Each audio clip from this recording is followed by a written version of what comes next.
Scent భూమి పథకాన్ని సందర్శించారు, డిజిటల్ క్యాంపెయిన్ చేశారు, అక్కడున్న వాస్తవ పరిస్థితుల్ని చూపించారు. అన్నీ మునిగిపోయాయి కదా. చెరువులు పక్కన ఉన్నాయి, కొండల మీద ఉన్నాయి, గుట్టల మీద ఉన్నాయి, శ్మశాన వాటికలు పక్కన ఉన్నాయి, ఊళ్ళకి 100 కిలోమీటర్లు అవతలు ఉన్నాయి, ఊళ్ళకి 100 కిలోమీటర్ల అవతలు ఉన్నాయి. అందుకనే కదా ఇది పెద్ద స్కామ్ అని చెప్పారు పవన్ కళ్యాణ్ గారు. ఈ స్కామ్ని బయటికి తీసుకొచ్చాం, ఈ రోజున మాట్లాడమని చెప్పాం. మీరు ఎందుకు స్పందించాలా? దీని మీద మీరు మాట్లాడాలి. మాట్లాడకుండా లేఖ రాశారు. లేఖ రాస్తారు, కేంద్రం నుంచి వచ్చినటువంటి నిధుల్ని మీరు కొట్టేస్తే లేఖలు రాయరా? ఎంక్వైరీ కోర్రా? సమాధానం చెప్పు. గ్యాస్ బండ పట్టుకొని కొడతారంట.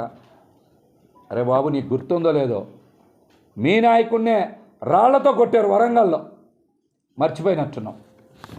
ఎక్కడ గుర్తు చేస్తా, ఎక్కడ కొట్టారు? వరంగల్లో రాళ్లతో దాడి చేసింది ఎవరి మీద? జగన్మోహన్ రెడ్డి గారి మీద. వరంగల్లో కావాలంటే క్లిప్పింగ్ పంపిస్తా చూసుకో. పులివెందుల్లో జగన్మోహన్ రెడ్డి గారి మీద రాయితో మొన్న ఇసిరి నిరసన తెలిపారా లేదా చెప్పు. ఎక్కడ? పులివెందుల్లో. సొంత నియోజకవర్గం, సొంత జిల్లాలో ప్రజలు, వికలాంగులు కూడా జగన్మోహన్ రెడ్డి గారి మీద రాళ్ళు విసిరి నిరసన తెలియజేస్తూ ఉన్నారు. ఇంకా మీకు టైం అయిపోయింది. వైసీపీ చాప్టర్ క్లోజ్ అయిపోయింది. అందుకని ప్రజలు తిరగబడతా ఉన్నారు మీ మీద.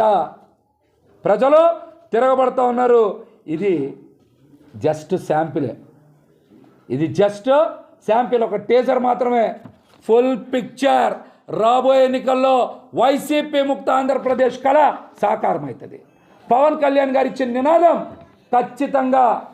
ఖచ్చితంగా జరిగి తీరుతుందని కూడా ఈ సందర్భంగా మేమైతే మిమ్మల్ని హెచ్చరిస్తా ఉన్నాం.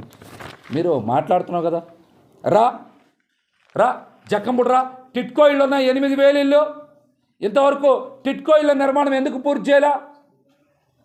పేద సామాన్య మహిళలకి టిట్కో ఇళ్ళు ఎందుకు ఇవ్వాలా చెప్పు. దీని మీద సమాధానం చెప్పు. దీని మీద చర్చకు రా. ఏం మాట్లాడకుండా పవన్ కళ్యాణ్ గారి మీద ఇష్టానుసారం మాట్లాడితే ఊరుకునే పని లేదని కూడా హెచ్చరిస్తా ఉన్నాం. ఇంకొక ముఖ్యమైన విషయం కూడా చెప్పాలి.